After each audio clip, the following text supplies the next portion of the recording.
할렐루야. 주님의 이름으로 환영합니다. 제가 이번 저번 주 주일이죠. 저번 주 주일날 어, 청년부 예배 시간 때 이야기를 했어요. 야, 너희들 우리 청년부 형제님들, 자매님들 사람들이 당신들 향해서 우리 청년들 한 사람 한 사람 보면서 뭐라고 부릅니까? 라고 물어봤어요. 뭐라고 말하냐고. 예, 우리 성도님들은 주변의 사람들이 우리 지사님, 권사님, 장로님들을 보았을 때 뭐라고 이야기합니까? 당신은 누구입니까? 라고 질문하면은 어떤 인물로 여러분은 대답할 수 있습니까? 여러분은 어떠한 사람이십니까? 분명한 것은요, 여러분들 따라하시면 좋겠습니다. 나는 하나님의 자녀입니다. 할렐루야. 여러분들은 하나님의 자녀인 줄 믿으시길 바랍니다. 그래서 모든 사람들이 당신은 누굽니까? 라고 물어보면 나는 하나님의 자녀입니다. 라고 말하시면 되는 거예요. 하나님의 자녀이기에 여러분은 기뻐할 수 있다는 것입니다. 하나님의 자녀이기에 어떤 고난 가운데서도 즐거워할 수 있는 자인 줄 믿으시길 바랍니다. 그래서 우리는 하나님이 함께하는 자이고 하나님을 통하여서 말미암아 즐거워할 수 있는 자이기 때문에 다시 한번 이야기하면 하나님의 자녀이기 때문에 어떤 고난이 온다 할지라도 즐거워할 수 있는 자가 될 수 있다는 사실이에요. 여러분들 우리가 성경의 말씀에 보면 입으로 시인하면 구원에 이른다라고 말씀하고 있습니다. 여러분들 귀에 들린 대로 시행하고 말씀이 내 귀에 들린 대로 순종하면 그리고 그 말씀대로 시인하면 구원함을 얻는 하나님의 자녀가 된 줄 믿으시길 바랍니다. 그것이 우리의 자아예요. 여러분들이 그것을 자부심을 갖고 하루하루의 삶을 사셔야 된다는 것이에요. 하나님이 함께하는 사람입니다. 하나님이 여러분을 선택한 사람이라는 것이에요. 그러니까 힘들고 어려움이 온다 할지라도 항상 기분이 좋을 수가 있는 거예요. 누구 때문에요? 예수님 때문에 그렇다는 거죠. 근데 여러분들 기분이 좋을 때도 있고요. 기분이 안 좋을 때도 있습니다. 인생에서는 다 그렇죠. 그런데 여러분들 인생 속에서 기분이 항상 좋을 때만 있는 것이 아니거든요. 근데 늘 안 좋을 때는 여러분 어떻게 행동하시고 어떠한 말로 그 모든 것을 안 좋은 일을 모면하십니까? 여러분들 안 좋을 때일수록 우리가 마음에 상처가 되게 깊고 그래서 다른 사람들에게 말을 할 때 아픔을 주는 말할 때가 있어요. 그런데 우리는 누구의 자녀라고요? 하나님의 자녀이기 때문에 아픔과 어두움에 있는 그러한 모습이 있다 할지라도 그 어두운 것, 안 좋은 것들을 말하는 것이 아니라 하나님의 자녀인 것을 나눌 수 있는 사람이 돼야 그래야 기쁨이 있다는 것이에요. 여러분들은 항상 삶을 사시면서 하나님을 통해서 기뻐하는 자이십니까? 아니면 세상을 통해 힘듦을 통해서 이야기하시는 자입니까? 여러분들 하나님을 통하여서 예수 그리스도의 은혜로 인하여 예수님을 나타내는 그러한 하나님의 자녀가 되어야 될 줄 믿으시길 바랍니다. 우리가 자녀들을 이렇게 기르잖아요. 자녀들을 낳으면 요즘에는 자녀들을 한 명밖에 거의 안 낳아요. 보통.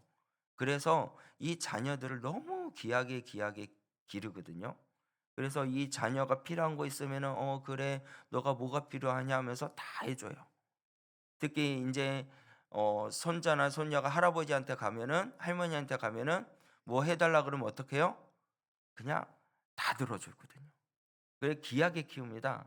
왜 제한테도 아들이 요셉이하고 그리고 예성이가 있습니다. 근데 이 아들 저도 정말 사랑해요. 그리고 귀하게 키웁니다.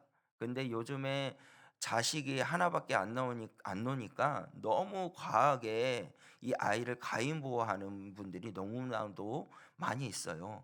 그래서 이 아이들이 학교로 가게 되면 학교에서 어떻게 하냐면 이게 적응을 못하는 친구들이 있답니다. 그래가지고 계속 학교에서 머리 아프다, 몸이 아프다, 힘들다, 그리고 막 헛구역질하고 학교 가기 싫어서 그렇게 표현하는 애들이 요즘에 너무 많이 있다고 해요.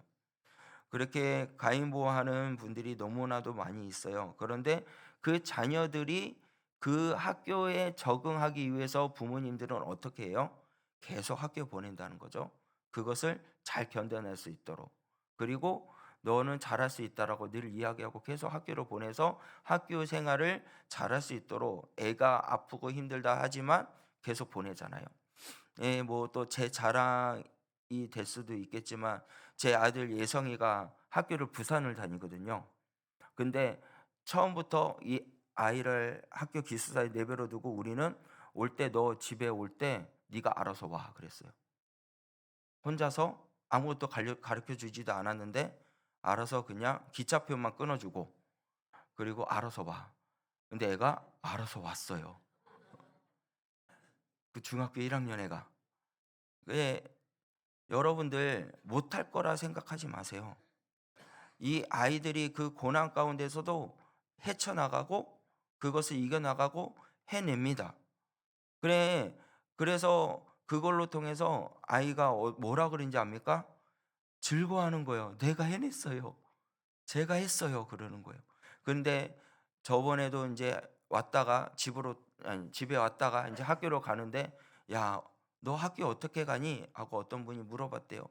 그랬더니요. 아빠가 구미역까지만 데려주면 저는 기차 타고 전철 타고 버스 타고 학교 갑니다. 그렇게 이야기를 했대요. 담당하게 이야기했다는 거예요. 담대하게. 여러분들, 제가 이야기를 왜 하냐면요. 고난 가운데 힘들어도 그 속에 즐거워하는 자가 모든 것을 이겨나갈 수 있는 사람인 줄 믿으시길 바랍니다. 우리가 고난이 없는 사람은 없어요. 그러니까 외국에 속담에 이런 말이 있어요.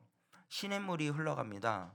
그 안에 돌들이 있는데 그 돌들을 치워버리게 되면 시냇가의 노랫소리가 사라진다는 거예요. 그러니까 그 돌들이 있으면 졸졸졸졸 흐르는 그 소리가 난다는 거예요. 돌에 부딪혀서 소리가 나고 그러한 시냇물의 소리가 나는데 돌이 없으면 그 노래 소리가 사라진다라는 속담이 있습니다. 그렇듯이 우리 인생은 굴곡이 있습니다. 이게 근데 그 굴곡 속에 굴곡이 없고 늘 평안만 있다면 뭐예요? 인생에 재미가 없다는 거예요. 여러분들 어린 시절에 다들 각자 자리에서 어려운 일이 많이 있었을 겁니다. 저도 있잖아요. 참 개구장이어 가지고 어렸을 때 히어로 중에 슈퍼맨이 있었는데 슈퍼맨을 너무 좋아했거든요. 그래서 그 어린 나이에 꿈이 있었는데 뭐냐면 슈퍼맨처럼 하늘을 날고 싶은 꿈이 있었던 거예요. 그래서 집에 빨간 돗자리 이렇게 뭐라 그러죠? 포대가 있었습니다. 그거를 목에다 메고 옥상에 올라가서 뛰어내렸어요. 하늘을 난다고. 어떻게 됐을까요? 다리가 부러졌어요. 하늘을 날지 못하고. 그리고 시골에 가서 이제 지불놀이를 합니다. 막 신나게 막 돌리는데 어떻게 이 불을 붙이고 돌리고 있는데 그 불덩어리가 어느 순간에 없어진 거예요. 어디로 갔지? 하고 쳐다봤더니 초가집에 불이 옮겨 붙어서 동네 사람들이 불 끈다고 난리가 났었습니다. 그래, 그러면서 부모님한테 엄청 혼나고 그런 일들이 있었어요. 여러분들 어린 시절에 그런 고난 가운데 힘듦 다 있을 겁니다. 그리고 그 추억거리를 이야기할 때가 있었고, 아, 나도 한때 그런 일이 있었구나라는 이야기거리가 된다는 것이에요. 근데 우리들이요, 신앙에서도 마찬가지라는 거죠. 우리 신앙도 이렇게 신앙생활 하다가 늘 평안만 있으면 무엇이 간증거리가 생길까요? 고난이 있는 가운데 하나님이 나를 지켜주시고 인도해 주신 그 은혜가 있으니 간증이 나오는 것이고 그 간증으로 통해서 은혜가 되고 하나님을 나타내는 그러한 귀한 사람이 될 수 있다는 거예요. 그래서 우리의 인생에서는 고난이 없다라는 걸 보면 하나의 간증거리가 나타나지 않는다라는 것이죠. 어떤 한 분이 여러분들 이 책 속에 쓴 이 카프만이라는 부인이 책을 쓴 게 있어요. 그 책에 보면은 광야의 샘이라는 책의 내용이 나오는 건데 그 부인이 이제 그 나비가 나오는 그 고치를 가만히 지켜보고 있다가 그 고치 속에 이 나비가 나오려고 하는 그 순간에 이 나비가 등치는 큰데 그 고치는 작아서 나오지 못하는 모습을 보고 작은 가위 갖고 그거를 살짝 고치를 약간 잘라줬대요. 나오기 편하게. 그랬더니 나오니까 덩치도 크고 그렇게 예쁘더라는 거예요. 그러면서 와, 참 이렇게 쉽게 나올 수 있는 방법이 있는데 그렇게 생각을 하고 있다가 며칠 지나서 보니까 다른 고치 속에서 그냥 나온 나비들은 하늘을 헐헐 날아가는데 자기가 그 고치에 힘들게 나오지 못한 그거 잘라줬던 그 나비는 하늘을 날지 못하고 그냥 그 자리에 있다가 죽어버렸다라는 거예요. 그래서 이 카프만 부인이 고민을 한 거예요. 왜 이렇게 죽었을까? 왜 하늘을 날지 못할까? 가만히 보고 연구를 해본 결과 이 고치 안에서 날개를 피기 위해 날개 위에 영양분이 있답니다. 그래서 그 영양분으로 통해서 온 힘을 다해 가지고 힘을 주면 그 영양분이 온몸에 퍼지고 날개 밑에까지 퍼진다는 거예요. 그래서 그 힘으로 그래 고치를 어떻게 뚫고 나와서 날개가 힘이 강해져 가지고 하늘을 헐헐헐 날아갈 수 있다는 사실을 이 카프만 부인은 알게 된 거예요. 그러면서 와, 하나님은 작은 것 하나도 신경 쓰시고 그리고 새 힘을 갖게 하기 위해서 이러한 섭리들이 있었구나라는 것을 깨닫게 되었다는 거예요. 그렇습니다. 우리 인생이요, 하나님의 말씀 안에서 온전히 서 나가는 성장된 그러한 사람이 되려면 고난이 있어야 된다는 것이죠. 그 고난으로 통해서 말미암아 우리가 성장해 나갈 수 있다는 사실이에요. 더욱더 하나님을 의지하는 그러한 사람이 될 수 있다는 것입니다.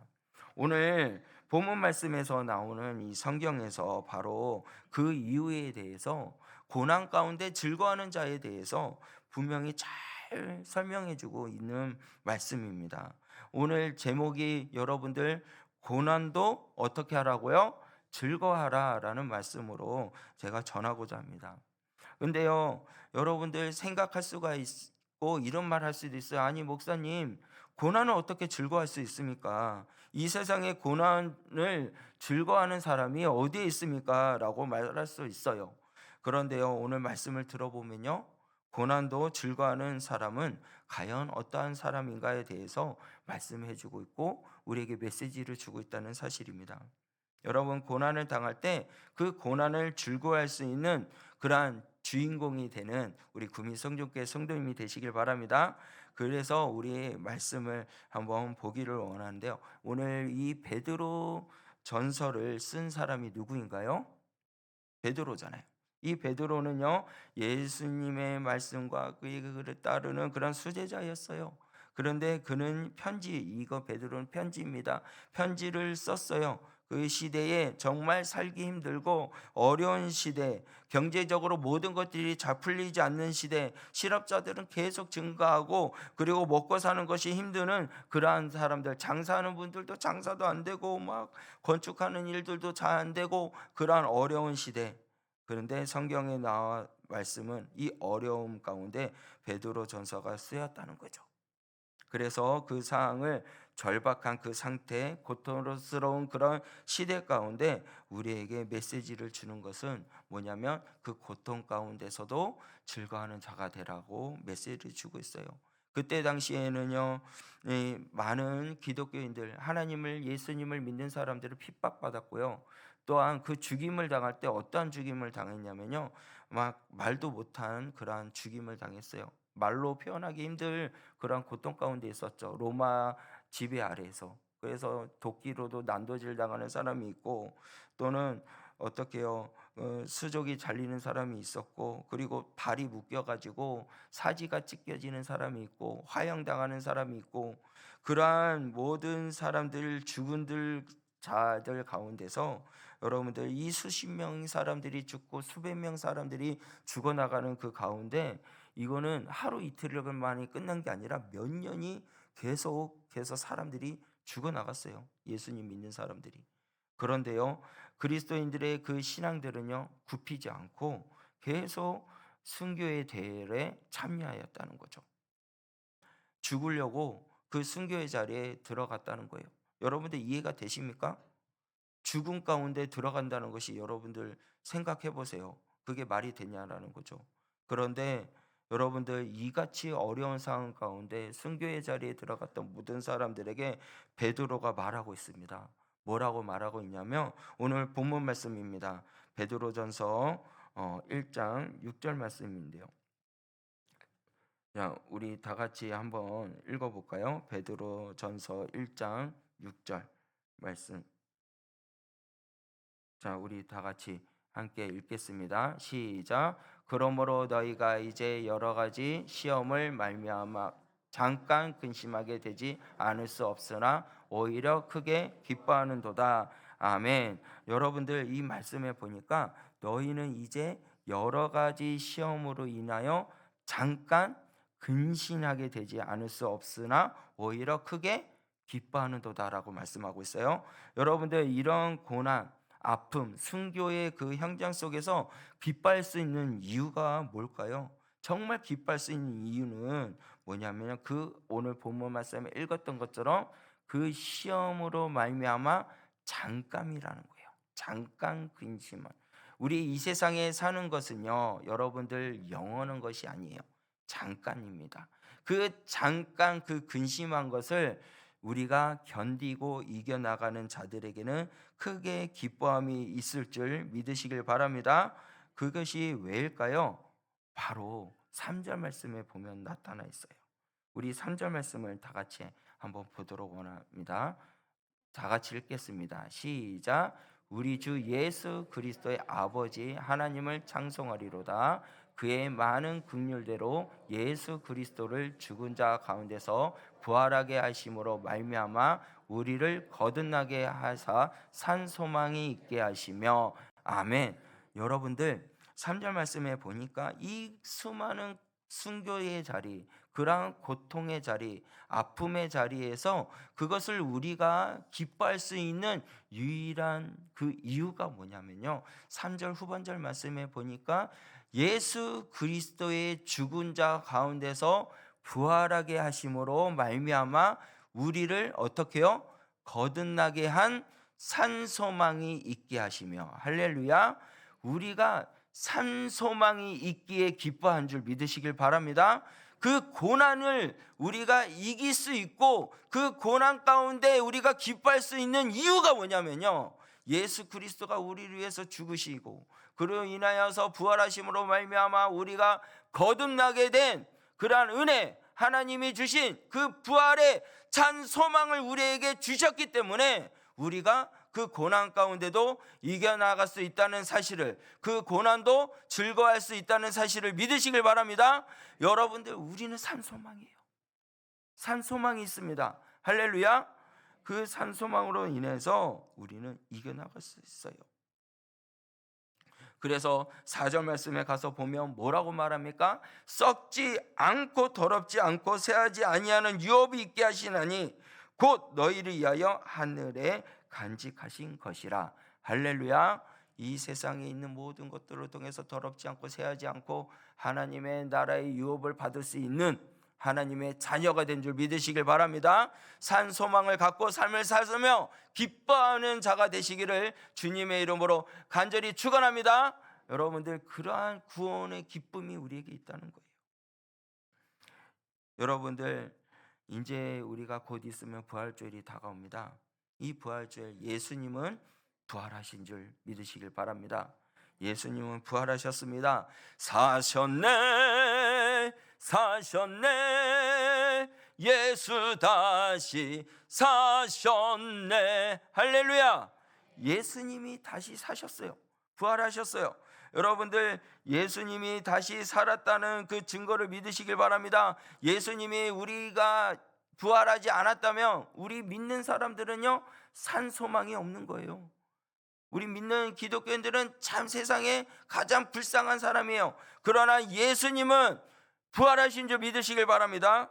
고린도전서 15장 3절에서부터 4절 말씀에 가서 보면은 내가 받은 것을 먼저 너희에게 전하였노니 이는 성경대로 그리스도께서 우리의 죄를 위하여 죽으시고 장사 되신 바 되었다가 성경대로 사흘 안에 다시 살아나셨다라고 말씀하고 있어요.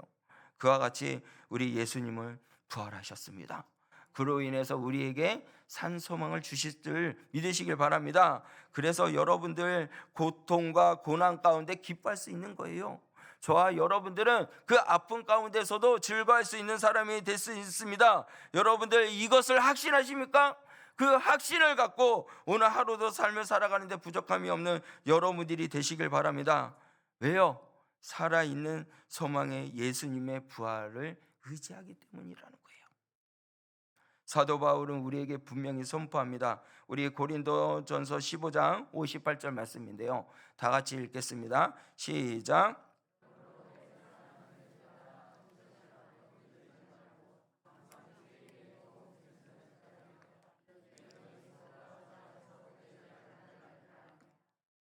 아멘. 여러분들 여기에서 쉽게 이야기하면요, 사랑하는 형제들이요, 장래의 승리를 확신을 가지시길 바랍니다. 그러니 굳게 서서 흔들리지 말고 주님의 일을 항상 힘쓰고, 부활은 분명히 이루어졌습니다.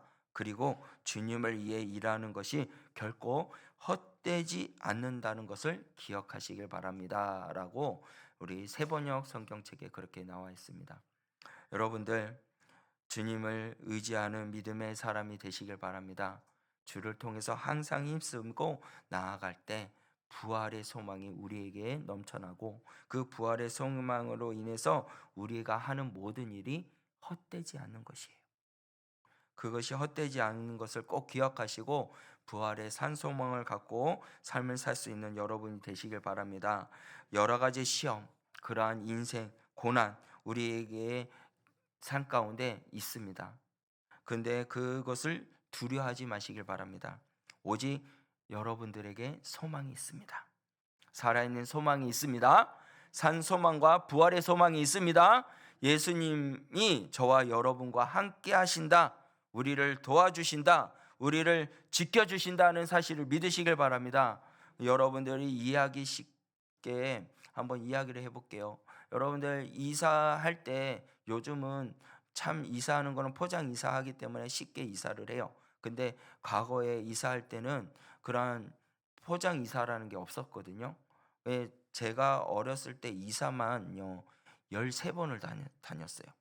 13번을 다녔을 때 그때 가진 것이 없으니까 1.5톤 차를 이렇게 해가지고 이삿짐을 아버지랑 엄마랑 같이 짐을 쌀 때 진짜 힘들게 그렇게 포장 이렇게 박스를 주워 와가지고 그렇게 넣고 그렇게 해서 힘들게 이사를 했는데, 이사할 때마다 제가 가장 좋았었던 게 뭐였냐면 새 집을 간다는 것에 대해 기쁨이 있었다는 거예요. 새로운 집에. 그와 같이 여러분들 우리가요 새 집에 살 거라고 생각하면 기쁘다는 거예요. 그 이사할 때는 아프고 힘듦이 있었고, 이사하고 나서 뒷정리한다고 생각해봐요. 얼마나 힘들어요. 근데 새 집에 간다고 생각하고 새 집에 있다고 생각하면 그 고생은 아무것도 아니라는 거죠. 그와 같이 여러분들 우리가 하나님의 집에 거한다고 생각을 해보시길 바랍니다.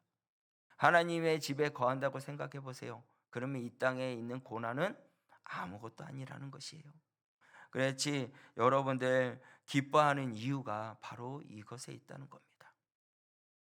부활에 대한 소망, 영원한 하나님의 나라의 새 집에 들어갈 그 소망, 썩지 않는 그 소망, 살아있는 그 소망, 오늘 이곳에 참여한 우리 모두가 이 부활의 소망 가운데 고난도 즐거움으로 바꾸며 삶을 사는데 부족함이 없는 저와 여러분이 되시길 주님의 이름으로 간절히 축원합니다. 우리의 고난을 즐거워할 수 있는 이유는 또 기록해요. 뭐라고 기록했냐면요 6절과 7절 말씀입니다.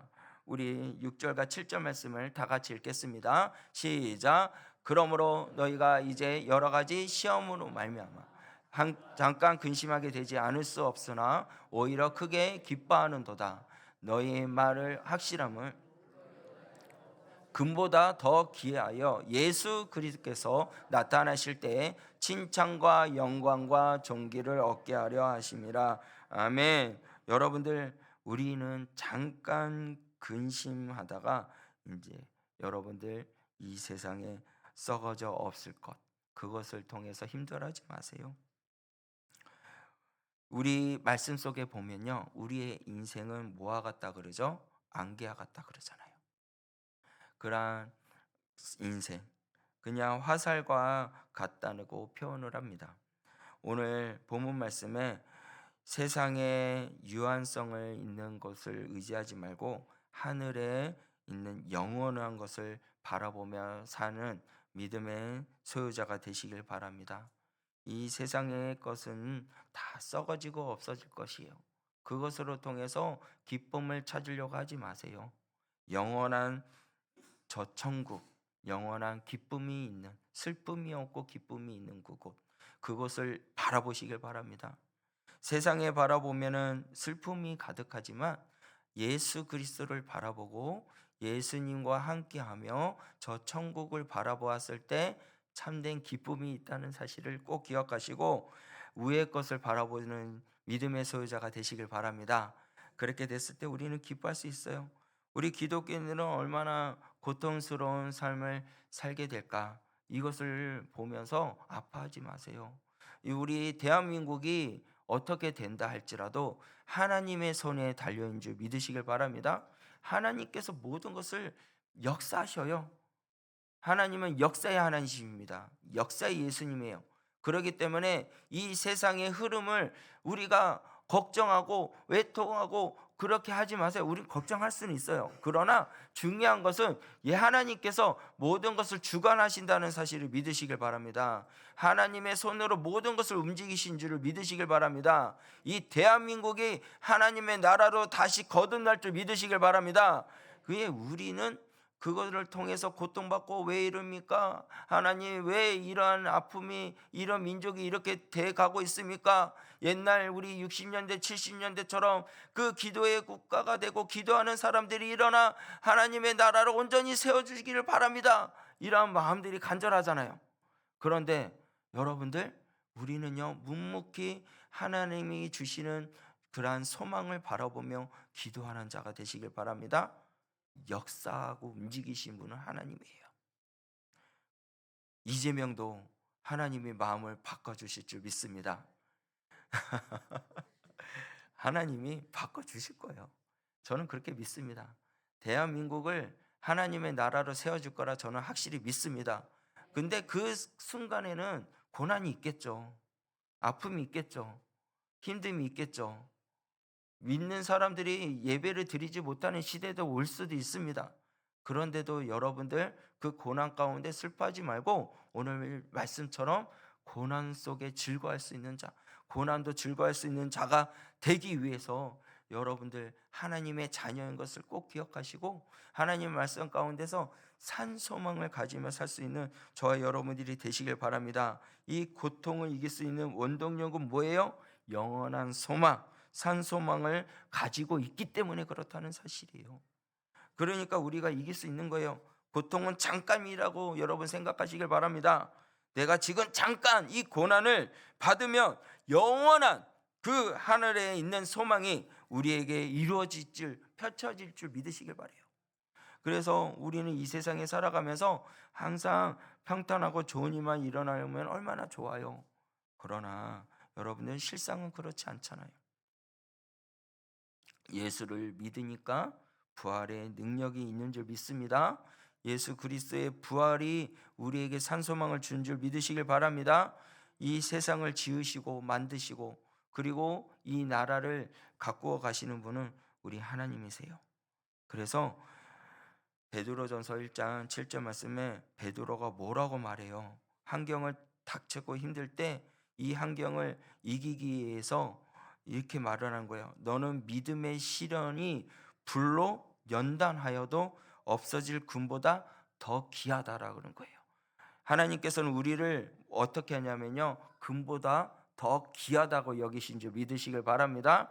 그 귀한 우리들이요 예수 그리스도가 나타나실 때 칭찬과 영광과 존귀를 얻게 하려 하심이니라. 할렐루야. 우리 7절 말씀 보여주세요. 다 같이 함께 읽겠습니다. 베드로전서 1장 7절 말씀입니다. 다 같이 읽겠습니다. 시작. 너희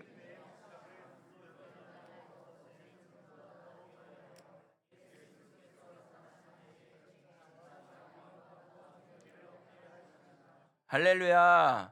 여러분들, 하나님께서 여러분을 금보다도 귀하게 여기셔요. 금이 막 뜨거운 불에 녹고 다시 새로 돼서 단단해지고 새롭게 만드는 것, 그거보다도 하나님은 여러분들을 더 단단하게, 더 튼튼하게, 그 고난 가운데 오직 세상을 바라보지 않고 하나님을 바라보게 그렇게 나타나고 만들어 주시며, 그리고 그리스도께서 이 땅에 오셨을 때 우리에게 뭐라고요? 칭찬과 영광과 존귀를 얻게 해주실 줄 믿으시길 바랍니다. 여러분들에게 있어서 정말로 우리에게 정말 주 예수 그리스도 안에서 항상 주의 그리스도의 능력 안에 정금과 같이, 순금과 같이 나갈 수 있는 종이 된 줄 믿으시길 바랍니다. 욥기서 23장 10절 말씀에 가서 보면은, 그러나 내가 가는 길을 그가 아시나니 그가 나를 단련하신 후에 내가 순금과 같이 되어 나오리라. 할렐루야. 여러분들, 주님은 우리를 길을 아십니다. 우리를 단련시켜 주시고요, 이 모든 고난 가운데 어떻게 해요? 순금과 같이 나아갈 수 있는 그러한 영광과 존귀와 찬송을 받을 수 있는 합당한 자로 하나님이 세워주실 줄 믿으시길 바랍니다. 그래서 우리는 그 고난이나 시련이 우리에게 닥쳐온다 할지라도 우리의 믿음은 더 굳건해질 수 있는 유일한 이유는 뭐냐면, 우리에게 산 소망이 있기 때문에 그렇다는 사실이에요. 그 산 소망으로 말미암아 우리는 승리할 수 있습니다.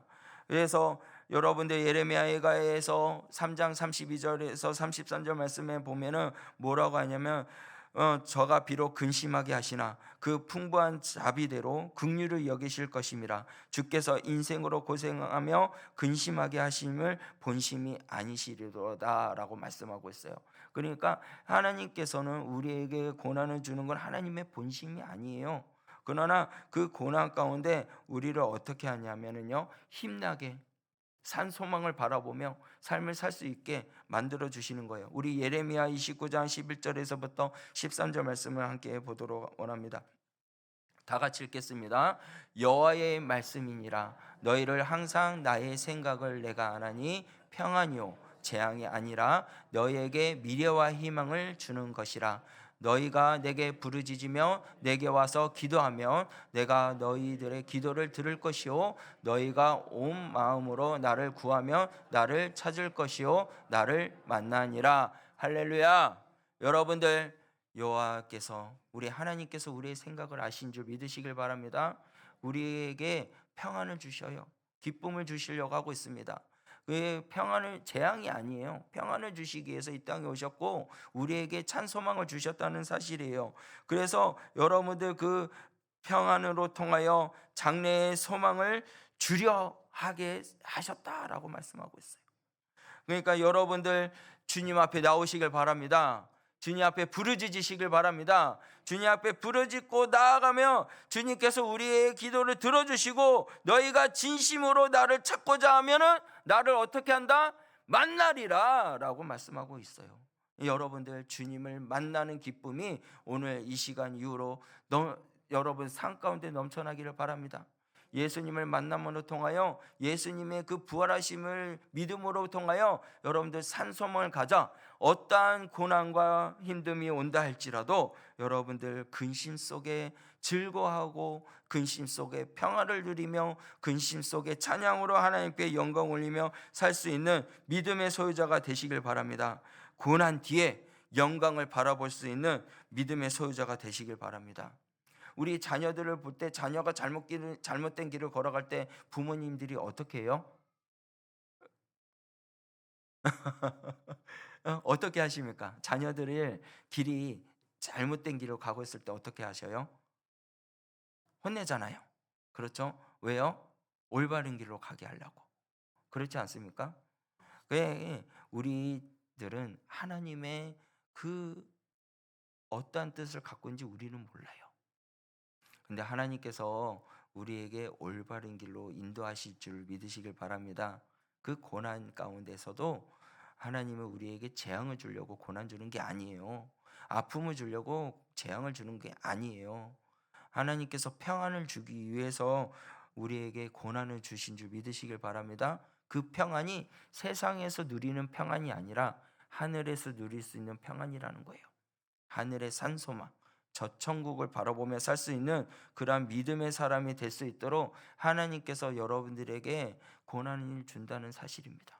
그 고난 가운데 승리하시길 바랍니다. 나에게 어떠한 시련이 와도 어떠한 역경이 온다 할지라도 여러분들 이번 부활주의를 통해서 말미암아 여러분들 다시 사신 우리 주 예수 그리스도로 말미암아 산 소망을 가지며 어떤 고난 가운데도 말미암아 주 예수 그리스도를 통해서 참된 자유와 기쁨을 누리며 사는데 부족함이 없는 저와 여러분이 되시기를 주님의 이름으로 간절히 축원합니다. 여러분들 예수님의 가장 귀하십니다. 예수님은 그 어떠한 것도 우리는 바꿀 수 없는 그러한 귀하신 분인 줄 믿으시길 바랍니다. 그래서 여러분들 이 시간 세상의 모든 즐거움들을 다 벗어버리고, 그리고 세상의 모든 것을 다 벗어버리고 주님만이 나의 가장 귀한 분입니다 라고 고백하고 그 안에 계신 예수님을 바라보며 찬 소망을 누리며 살 수 있는 그러한 믿음의 사람이 되게 하여 주시옵소서 라고 우리 이 시간 우리 찬양하며 결단하기를 원합니다. 우리 다 함께 이 찬양을 드리실 때에 주여, 주 예수보다 귀한 것이 없습니다. 세상에 있는 모든 즐거움을 다 버리고 세상의 모든 유혹들을 다 버리고 주님만을 귀하게 여기며 그리고 그 내 안에 계신 예수님을 바라보며 찬 소망으로 통하여 고난도 능히 즐거움으로 이겨나가는 믿음의 소유자가 되게 하여 주시옵소서. 우리 이 찬양을 통하여서 마음의 믿음의 결단을 하고 주님 앞에 나아가기를 원합니다. 우리 다 함께 주님 앞에 고백하겠습니다.